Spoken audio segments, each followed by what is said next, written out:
I was playing with my friend, my neighbor, so I was close to home. And then my fingers started closing one by one. And then her mom sees that something's off. When she tries to open my hand, I remember just fainting. So that's when I had the seizure. The story is my friend ran to my house to grab my mom. In the car, I guess I was laying in my mom's arms, and I hear her voice saying, "Are you okay? Talk to me." I heard her, but I couldn't respond. I do want to dive right in, but I want to hear a little bit about where did you come from? Where were you raised? Because I know you're from Brazil, but I want more. Okay, I can give you more. Okay. I'm Brazilian. I was raised in a very small town called Virginópolis. It's in the state of Minas Gerais, which is a beautiful state filled with mountains. So I grew up surrounded by nature and horses. I was just back in Brazil, and seeing my son now, Kai, obsessed with horses as well, makes me so happy. So I grew up in a very small town, very simple life, very humble life. And I moved to the US when I was 14 with my family. Mm-hmm. And we moved to Pennsylvania, Scranton. Oh, wow. Is there nature there? Well, my mom moved because my uncle was there and he had like a restaurant business, It was after my parents got divorced. Mm-hmm. Moving to the US at 14, it was a culture shock, of course, especially Scranton. I mean, if I moved to Miami, it would be a bit more similar. I would feel like, it would be an easier transition. It was definitely a culture shock, but I remember at the time, I was up for it. Like, I loved changes since I was little. I loved change. I was not the type of kid that was like, oh my gosh, I don't want to move because of my friends. I remember when I moved from Brazil, I cried so much. I had a volleyball team. I was devastated, but at the same time, excited. And I'm still like that. I love changes. Is it the way your mom framed it for you, or do you feel you framed it for yourself?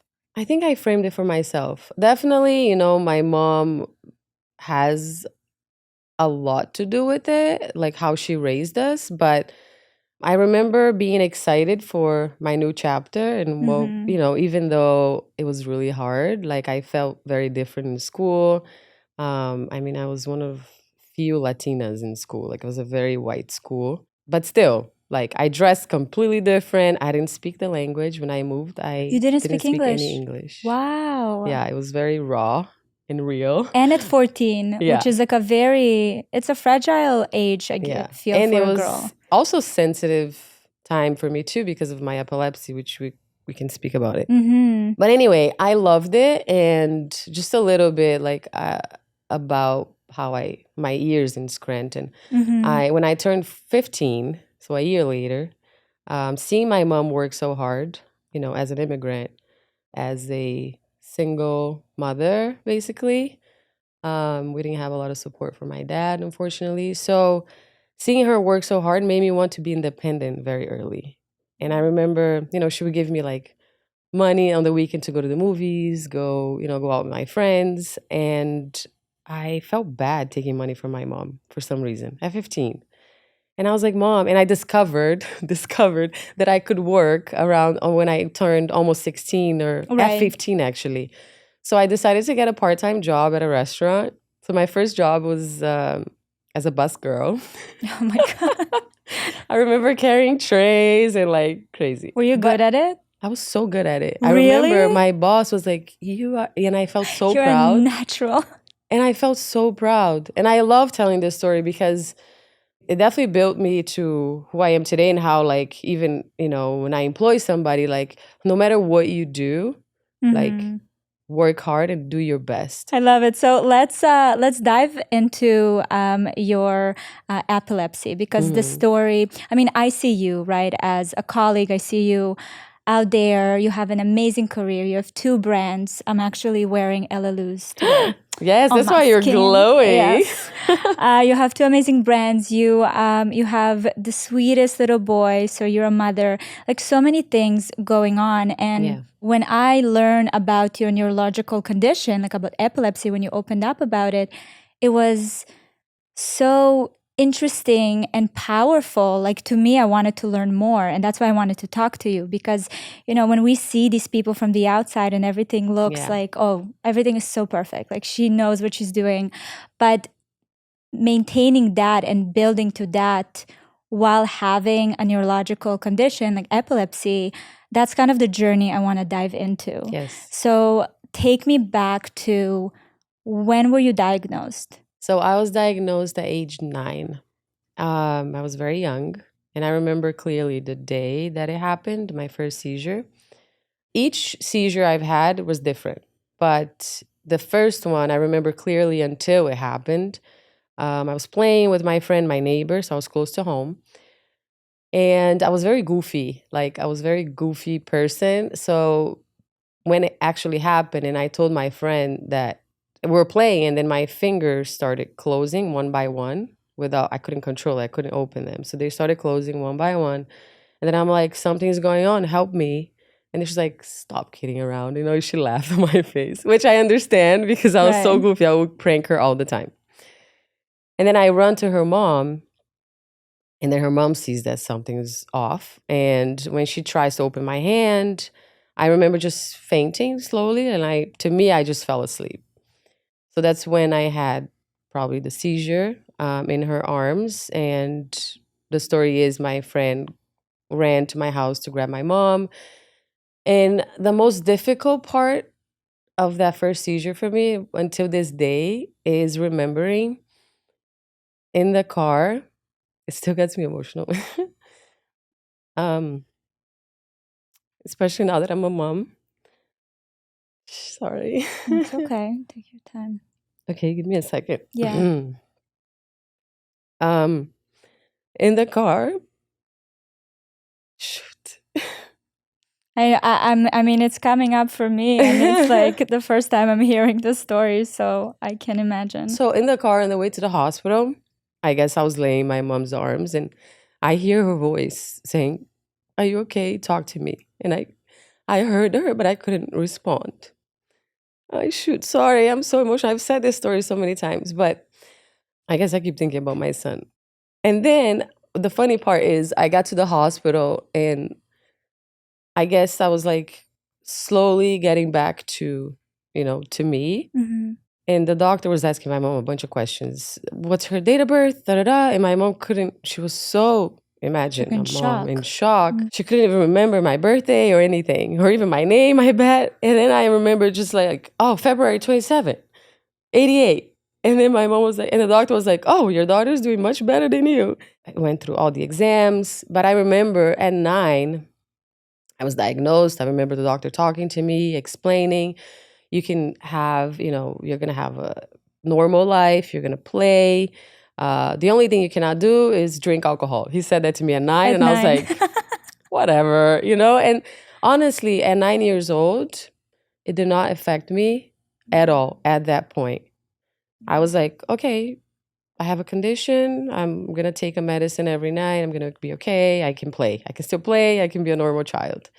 Thankfully, my type of epilepsy, there's different types. Mm-hmm. The one I have is called dysrhythmia, and it's a very controlled one. So meaning, if I take medicine, it's rare that I'll have a seizure on medicine. So thankfully, there's 1 out of 26 people in the world who have epilepsy, for those who don't know, which is a shocking number.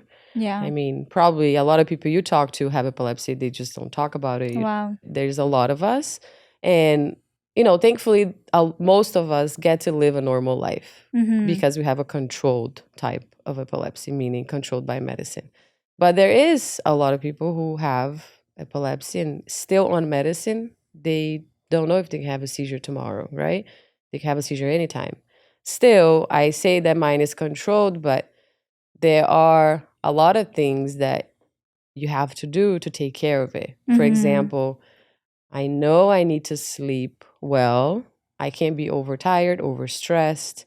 All those things trigger. And I know, like, if I get some signs of a lot of headache or a lot of anxiety, it means it could be coming. Right. So then it's when, like, I need to stop and be like, oh my gosh, I need to slow down. You know what's amazing? And maybe now that we are mothers, I get to think that way. But, for your mother not to, and maybe she was very scared and very unsure and didn't know how to approach this, but for her not to put you in this kind of victim mentality, right? To try to protect you at all costs, because when you hear something is wrong with your child, it's like mama bear all the way, right? You're like, okay, you can't do this, you can't do that. That might trigger. You don't know. Yeah. So it's amazing to me that your mom was strong enough not to go there. Because I have friends that had different diagnoses with different diseases or conditions.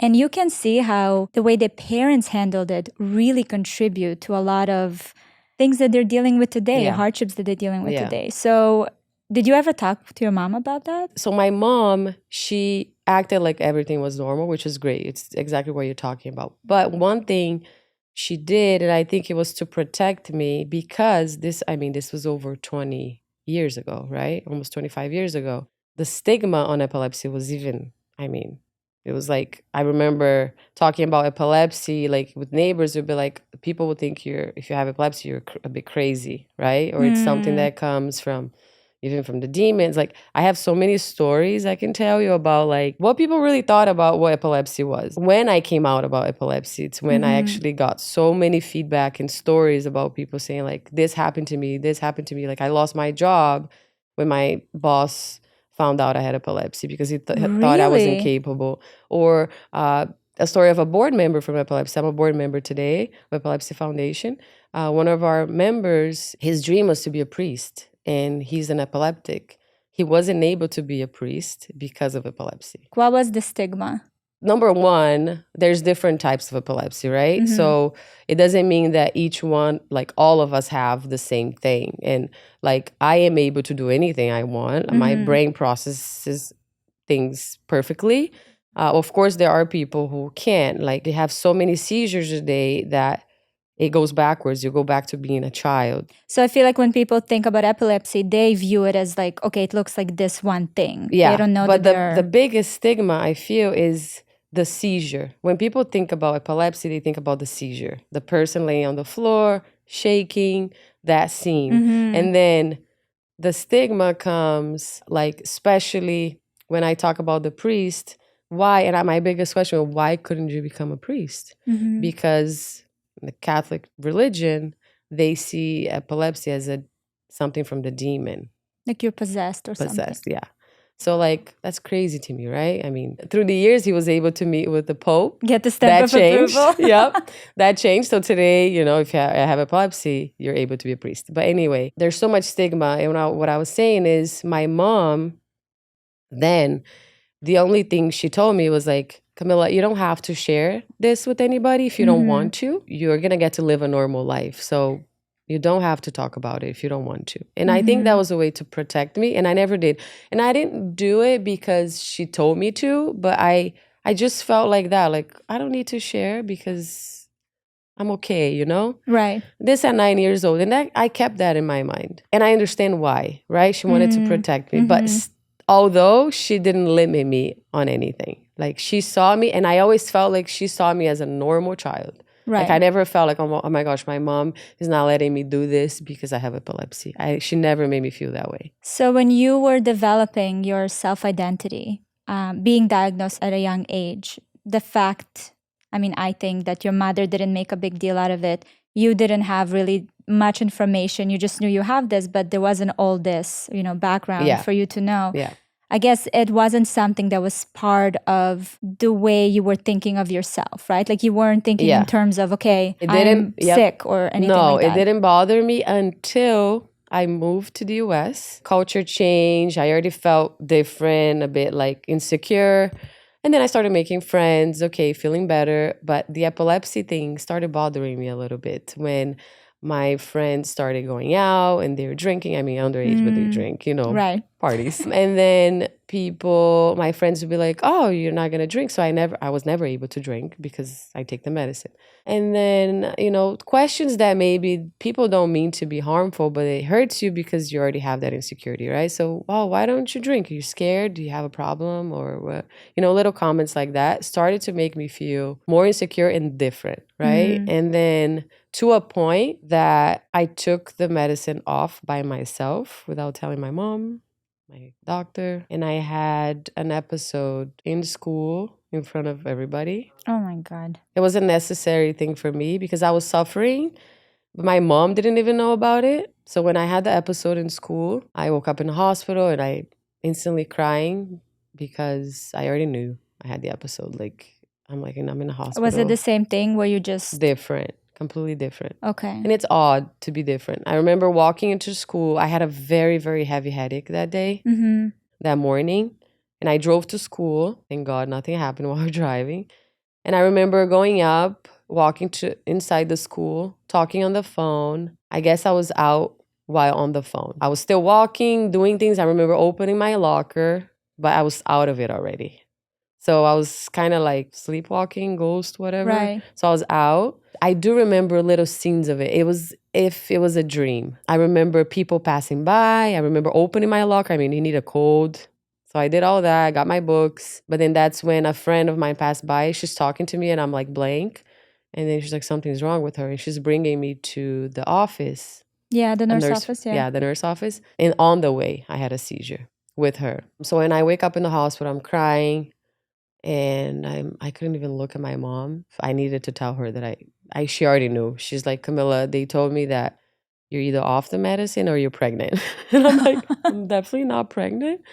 So I spoke with her and I'm like, Mom, I'm so sorry. And in my mind, I was like, she's going to yell at me. She's going to be so mad. Like, why did I did something very, very irresponsible.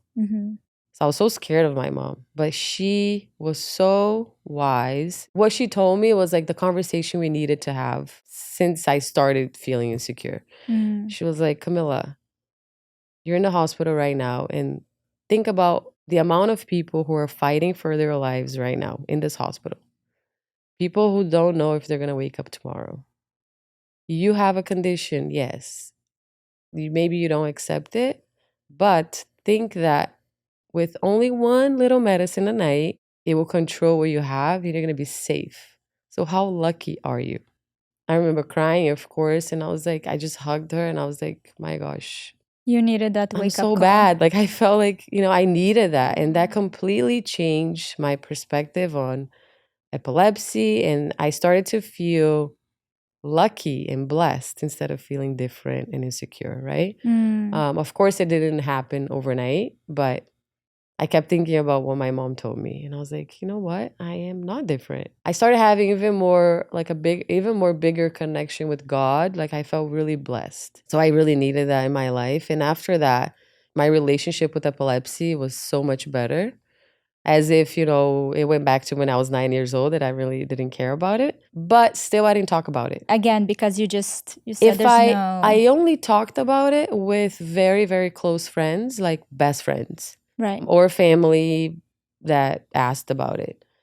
And I remembered when I talked to friends about it, I would cry. I would get emotional. So it means that it still bothered me somehow. It was a wound that wasn't really healed yet. No.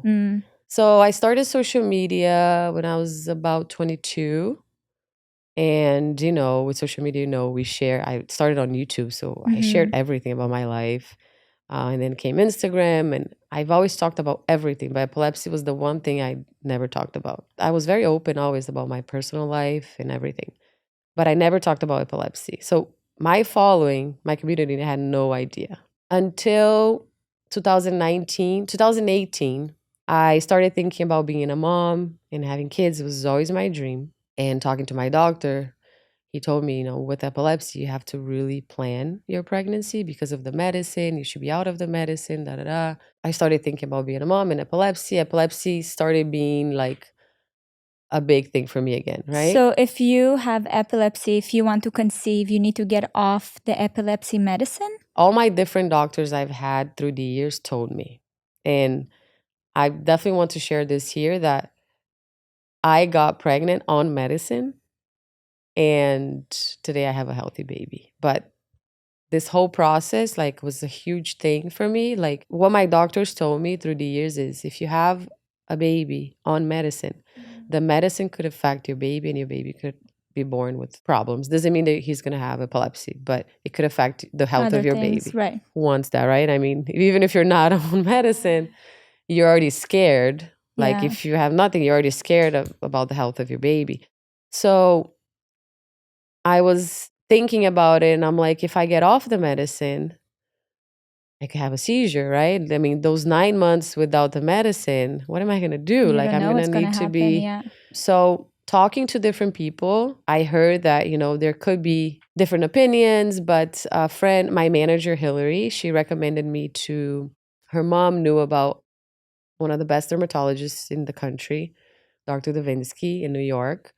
And I was able to get uh, my English, a meeting, not a meeting. Wait, a dermatologist? No, neurologist. Oh, neurologist. Okay. I was like, wait. No. Yes. Okay. Neurologist. I was able to get an appointment with him. Then that's when it shocked me, right? So I walk in, he already had my tests, and he sits me down. He looks at my tests and he's like, okay, so you want to get pregnant? I was like, yes. And that's the reason I'm here. I want to talk to you because, I heard that there are different medicines out there that maybe I could change my medicine and I could be on a medicine that maybe doesn't affect my child so much. But I know I'm probably going to have to be without the medicine. But I heard that maybe I could be on medicine. But in my mind, I was like, I know I'm going to have to be without the medicine, and he's going to tell me what are the best things to do to prevent the seizure. Mm-hmm. So he was like, no. You're going to be on medicine. There are different types of medicines. The medicine you're on now, it's a very old medicine that I would not recommend you to be on if you're getting pregnant. But there's a ton of research. Like he showed me, thousands and thousands of women got pregnant on this medicine. They had healthy babies on this, like the percentage of everything. And I was like, wow. But still, I was very scared. And I was like, but what if, like, it's a new medicine, but what if I'm not, if I'm like the 5%, 8%? And I had a great like time with him. He definitely opened my mind a lot. But I remember walking out and calling my mom right away. And I was like, Mom, this is what he told me. I don't know what to do. Like, what if, there's two things. I go without the medicine and I'm 100% sure that my child is safe. Right. But then, this is what my doctor said too. He's like, but then you're going to be freaked out your whole pregnancy. Like, you're not going to want to do anything. Like, if one night you don't sleep well, you're going to think you're going to have a seizure. And there's a huge chance you're going to have a seizure. And if you have a seizure while you're pregnant, you lose your baby, or your baby is also going to have like problems. So, but then on medicine, there's also a chance, a big percent chance that my baby could not be healthy. So it took me a few months, I would say 2 to 3 months, to like process everything and talk to more people, because I needed to make that decision first before starting to try to get pregnant, right? I'm like, you know what? I have such a huge following. There might be so many women out there who have epilepsy, who probably had babies, having epilepsy. What did they do? There are women out there in my position who want to get pregnant, probably, who have a seizure and are scared as me, who maybe, will want to hear my story and like we can have an exchange. So I thought of all that, but still at the same time, so scared to share it. And that's when I decided, okay, I'm going to talk about it. But you talked about it before you made a decision.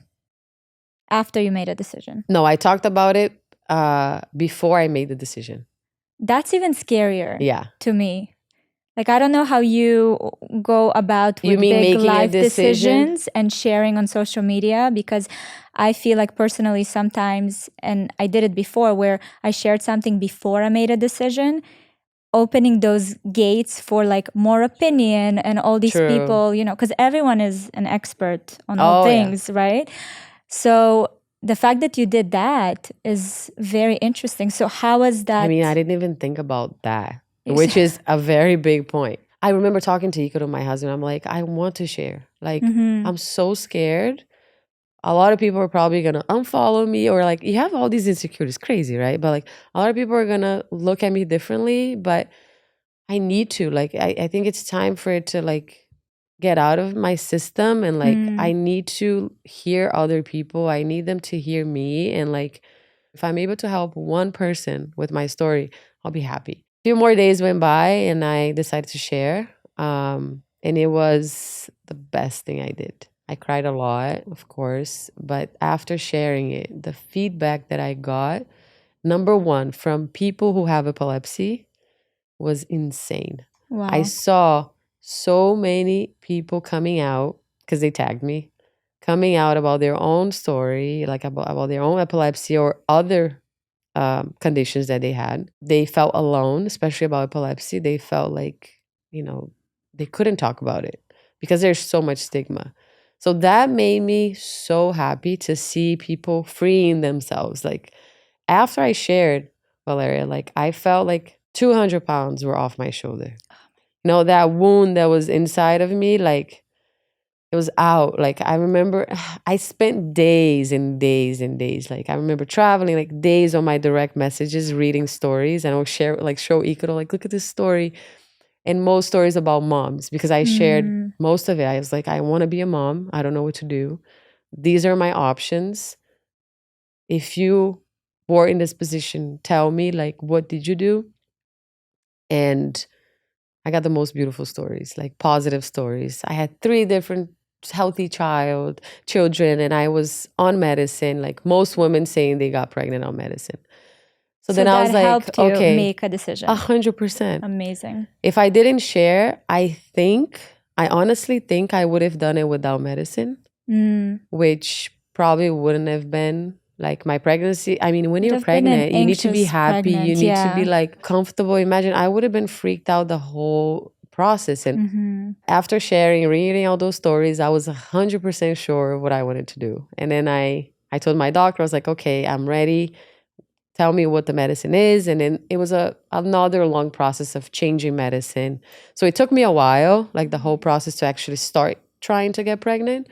I did it. And to be honest, like I got pregnant with Kai and I was very scared, very scared.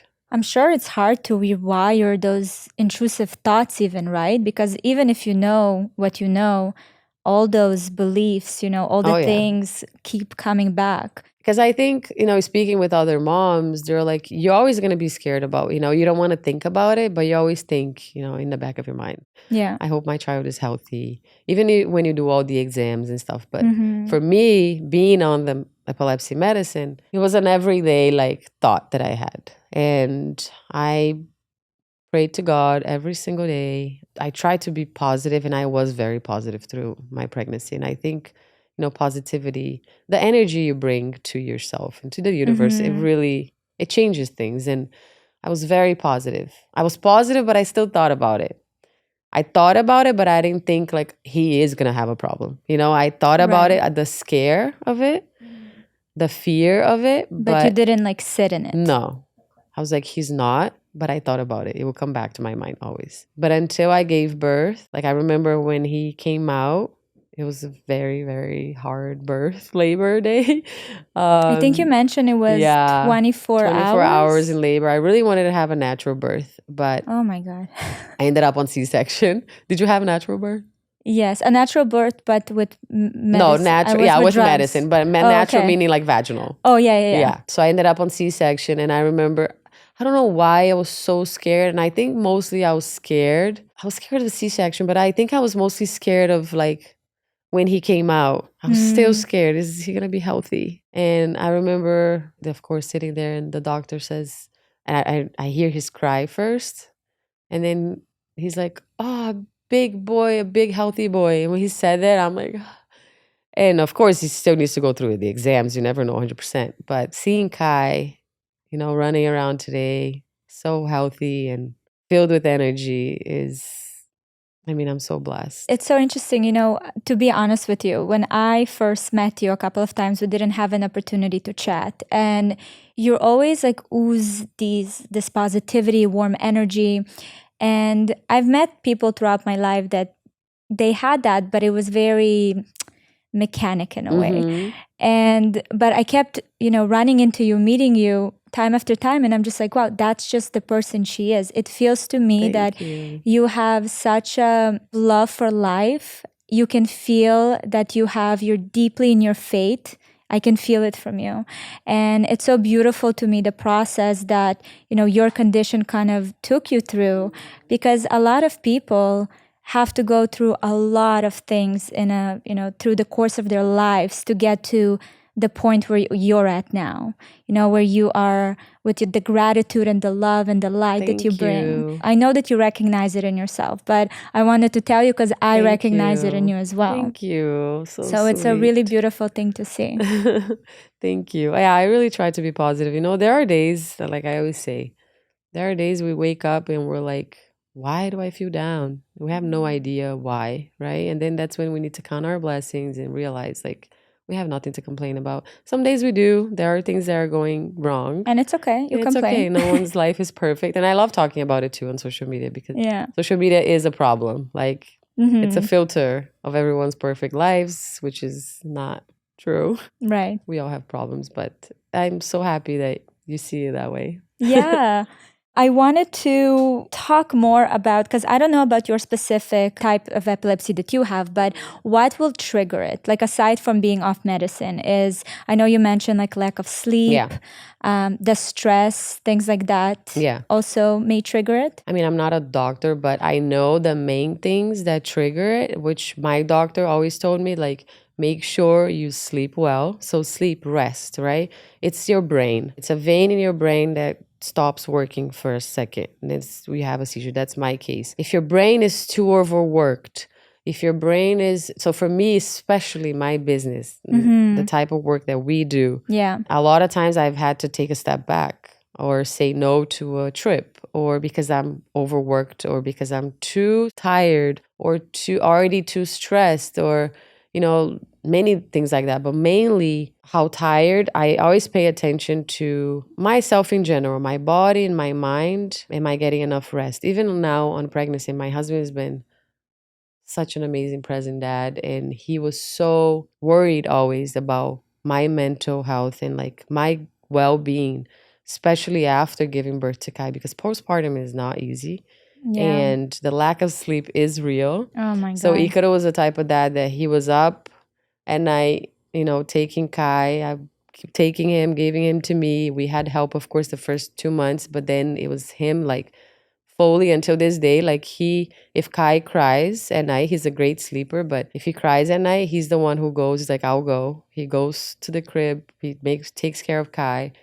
And he wants me to sleep. He wants me to rest because he knows, during the day I need to work. I have a busy, crazy day. I also want to be a mom. Yeah. It's something that we're constantly worried about. So lack of sleep, stress, which is two things that I go through a lot. You can't, We all. I feel like that's such a normal part of life now, unfortunately. Like, Yeah. stress is no longer, something odd. Like, we all go through it all the time, from mini stressors to big ones. And especially with our line of work, because when you're an entrepreneur and you have to show up every single day for yourself, for your company, for your employees, it can take such a huge toll on you and so much energy out of you. So much energy. So how did you navigate that? Like, even maybe before you chose this path with your career, did you think about, oh, can this, condition stop me from doing something? At some points, I did think that. There were moments where I felt I was in places, like, for example, Fashion Week. I was at a party and then my head starts hurting really bad. And I'm like, oh my gosh, please don't let me have a seizure here. And I'm like, believing it's going to happen. It's going to happen.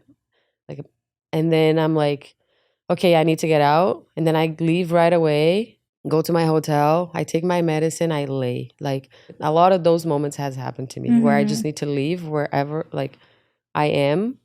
Doesn't matter where I am. I'm just like, I need to go because I'm scared of having an episode. The feeling of like, maybe I wouldn't be able to do what I do. Not necessarily like I wouldn't be able to do it because of epilepsy, but I've thought I might have to limit certain things, right? I might have to prioritize certain things. So maybe travel less, or maybe take less jobs, or maybe, especially now with my own brands as well. So, and I've done that. And thinking about it, I was like, damn, but it's my health. And Right. that's I feel like priority. you have your perspective at this point. Yeah. It doesn't. So it didn't stop me, but definitely I had to be mature enough and responsible enough to take care of it and prioritize my health over work. Because maybe if I didn't, it wouldn't have happened that, having an episode at a trip or anywhere. So, and Ikaro also, my husband, and those around me, like my whole team today knows about it. And I tell them too, like, if you notice something's off or like, if I'm too stressed, maybe sometimes you're like, but I need to get it done. And you push yourself, right? And then Ikaru's there like, come on, it's enough. And if I say I have I'm feeling a certain way, he takes care of it. He's like, okay, we don't need to do this today.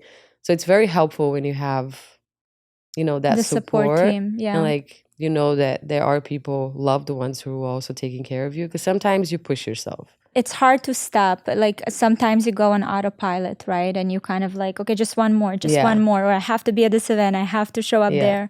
And it can really catch up to you. It's also a thing to think about, like all of us, right? Because not just, let's take epilepsy out of the story. This was 2019. I had spoken about epilepsy in February. I remember in May. This year was really a really good year. 2018 was like, I think, one of the best years for me. Like I had done, when you're in a moment where like, oh my gosh, I've been doing more things that I never dreamed I would be doing. And I remember in May, I went to the Met Gala for the first time. I was like, this is crazy. Like me and the Met Gala, like things that, I had never even dreamed about. And I remember it was like a month after me going to the Met Gala and like doing great things, I was so depressed. Not depressed like that I noticed I was depressed. I noticed that I was having anxiety attacks. Ikaro would come up to me, so we work together. He would come up to me and be like, oh, we closed these things, we have this trip and that. I would just start crying. And then I would just think about all the things I needed to do. Let's go back to it. Like I was professionally at the most amazing moment like of my career. And then it got to a point, I remember that one day we were in a hotel in New York. He told me certain things, jobs that we closed, amazing things, amazing opportunities. And I just started crying. And then we had a really, really deep conversation. And I realized, I was like, I need to take a few step backs in order to go forward again, because professionally, this is all beautiful, but Camila, like personally, is off. Yeah. Like, and then I realized I needed to say more no's. And I remember that night we had to say really hard no's to certain things. And just clearing off my agenda a little bit, and like it made me feel so much better.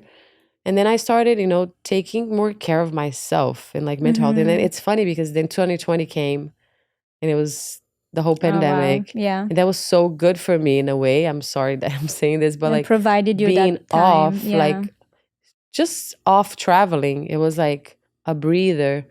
I started to, spend more time, like do more things that I loved and that I wasn't doing enough, like spending time with friends or like taking a walk or like, because I was so busy. Because when you're up here, right, professionally, you don't have much time to do certain things, especially personally. Yeah, and you don't prioritize I needed them. that. What I'm saying is sometimes, we need to take a step back in general in our lives in order to really be happy and like look at our priorities. What truly makes me happy?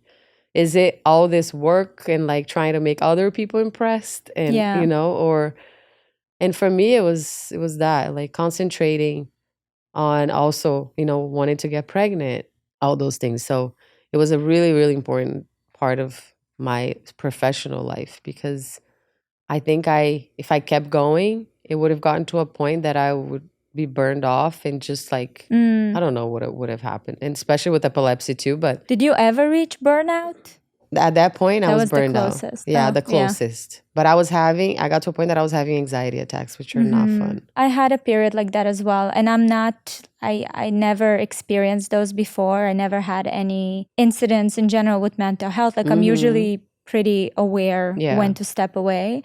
But like you said, with work, and especially our line of work, it all looks like such a once in a lifetime experience. This opportunity won't come back again. Like you just want to jump on all the things. And the crazy FOMO that we used to have. And the crazy FOMO, yes, that's crazy. Yeah, that was a big one, I feel, because you see all your friends. I saw a video of yours where you're like, I'm too old to. Yes. And then you said all these things, and I'm like, it's so true. Like, it's part of like us getting more mature, right? And feeling more confident, loving ourselves more. I feel like the moment we start loving ourselves more, we don't really care about certain things. And it's like, no, perspective. Yeah, I don't feel like it. It's fine. I'm in a great place. But especially after becoming a mom, like a lot of things got so much better. A lot of things are no longer worth your time, effort. Exactly. Yeah, a lot of mental capacity has to be, towards the family than anything else. So I'm very thankful for that, for sure. That was a big shift for me. Let's talk about your work with advocating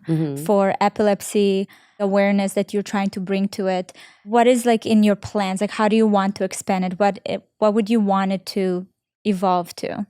So when I shared my story, the Epilepsy Foundation reached out to me and I became an ambassador. So I was like, yes, I have a platform. I would love to talk more about it.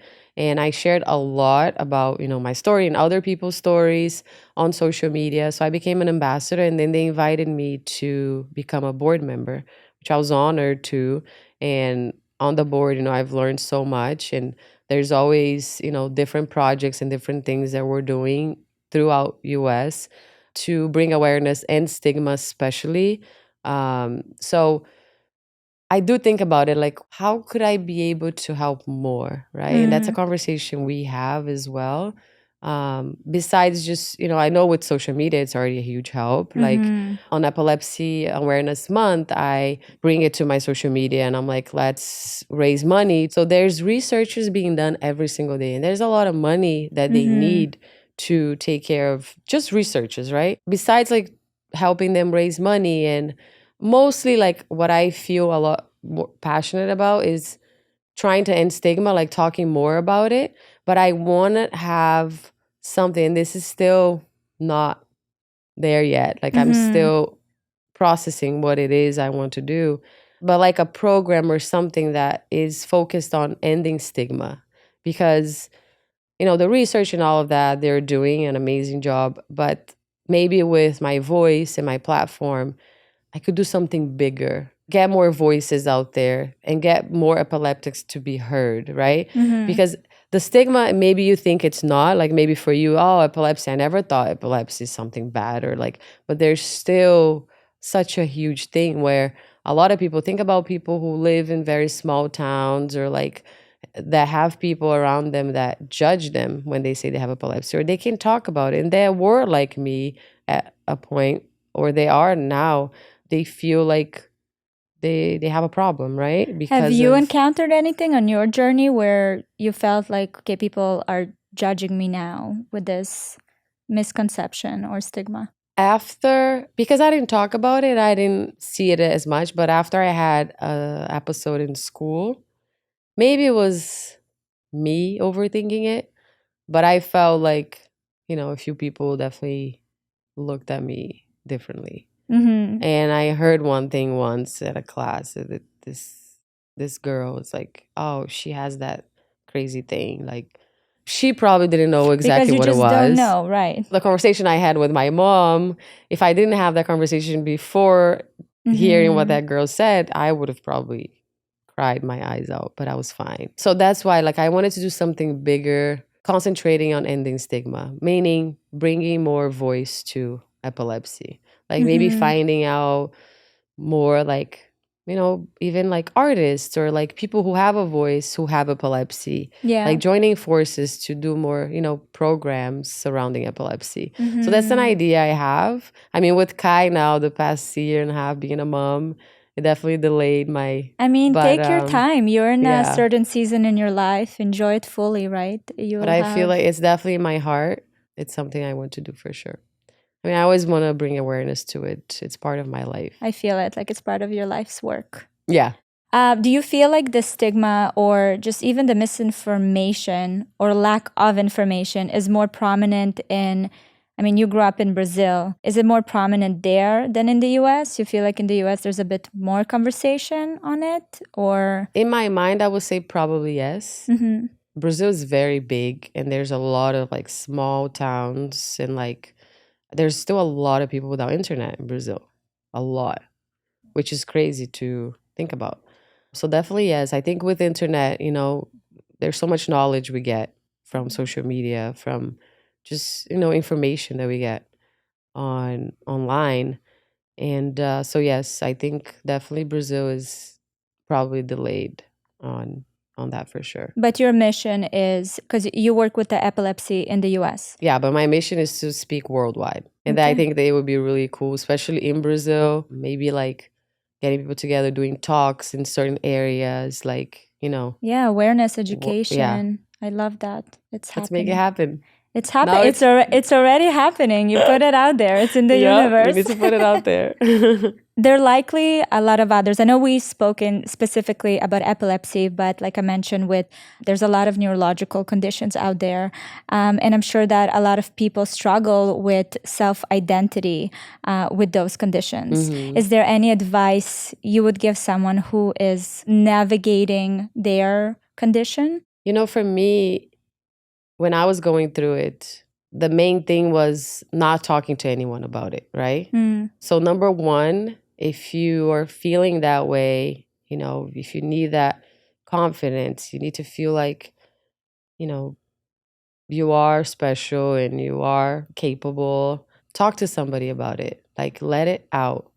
Your fears, your whatever you, like is going through in your heart, let it out to someone you love and trust, and know that, it can be, sometimes it's hard having conversations with your parents, right? Certain types of conversations, maybe your sister, maybe your best friend, because you may think that it won't change anything. But like for me, that little conversation I had with my mom changed my whole life, 100%. So I think number one, talk about it. Talk about your fears and your insecurities. It's really hard sometimes to talk about your insecurities. It can transform you, and believe in yourself always, because I'm a proof that, like, I come from a very humble background. I talked about it, and today, I feel very fortunate to be where I am. And I say that, if you believe in yourself, you work hard, you are able to get anywhere you want and really accomplish your dreams and even more. So I say start like that, talk about it, be vulnerable, and believe in you, because you are special. We all have a beautiful light inside of us. We just need to let it shine. It's scary. It's scary to expose yourself to the world. I know you mentioned that when you opened up about it on your social media, you felt like a weight came off your shoulders, but you feel like it also made you more comfortable with being vulnerable? 100%. It's funny. It's a great question, because before that, I would not really talk about my insecurities, or like, oh, I'm feeling sad today, or like anything little or big. I wouldn't. I would just talk about the good stuff and the happy stuff. And then after that, I felt so, like, it felt normal for me to talk about a bad day, or, something I was going through. So it gave you permission to just go in there. It made me comfortable with my following, or people also around me, to be vulnerable, and because it's okay, right? I mean, I feel like it's part of the human experience. I think that, sometimes when I speak to my community, they're like, oh, you're so authentic. And it kind of became a buzzword in a way. Now we're using, oh, being authentic is so important. But what is authentic? Like, what does it actually mean? How do you show up, every day as yourself? It's kind of a bigger thing. It's a deeper thing. You have to be very in tune with who you are in that moment and be able to speak your truth and open up, without all these other things that we're trying to portray to the world. Authenticity is this like a daily habit in a way, right? And that vulnerability is part of it, and opening up is part of it. And that's what really charmed me about your story, because your authenticity of being able to open up and talk about these things, and showing all these different sides of your life and parts of your life, and your mission of bringing more awareness, like, that's your authenticity. So that's really, really special. Thank you. I know you mentioned support system. You mentioned that your mother was obviously a very important part as well of you just feeling like you are normal, you have everything, same as everyone else. So are there any particular individuals aside from your mom that you've encountered throughout kind of your journey, or resources or experience that helped you develop the confidence in your journey? My husband, 100%. Actually, I was with him already on the episode of the high school episode. Wow. I had just started going out with him. Wait, how long have you guys been married? Forever. Since I can remember. We got married in 2010. So yeah, I was 22. I was very young. And we've been together since I was 17.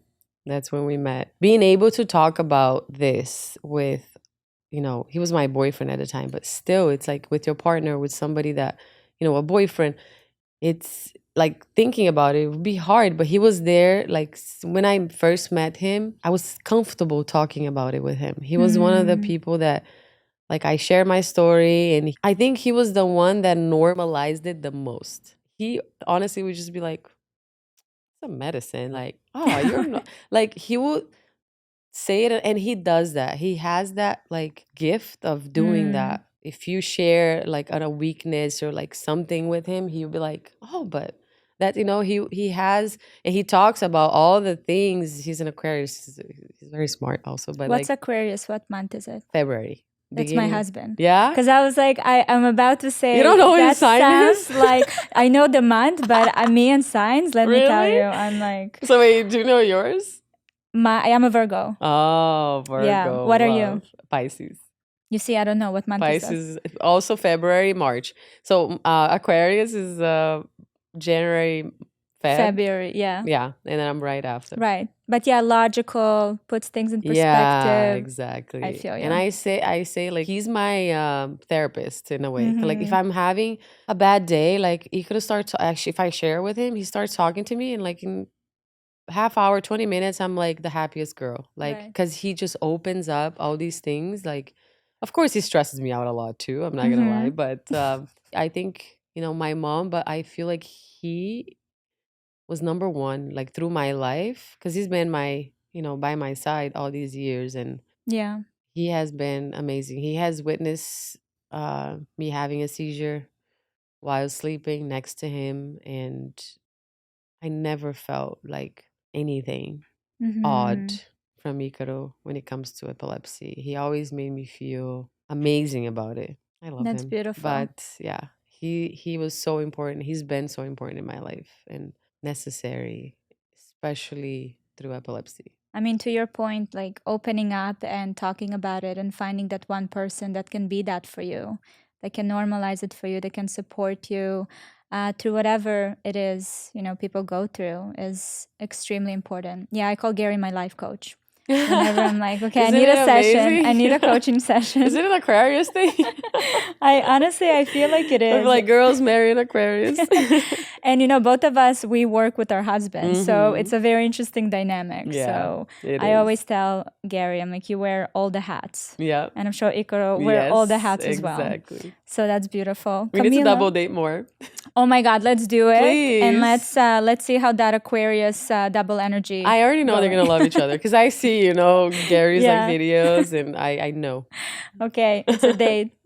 Camila, thank you so much for opening Thank up and for you. sharing more. And I hope this will bring just more information to people out there and reach more people. I and hope so. We'll start, your next level of your Yes. campaign of awareness and Yes. Thank you for advocacy. the opportunity. As you know, I adore you. Thank you. So thank you for having me. Thank you so much for watching this episode. I hope you enjoyed it. Don't miss my newest episode right here. And if you're listening to the podcast on Apple or Spotify, please go and leave a review with your biggest takeaway. I love reading your thoughts. And if you have any suggestions for guests or topics, you can leave them in the comment section. And always, always remember, you are not alone.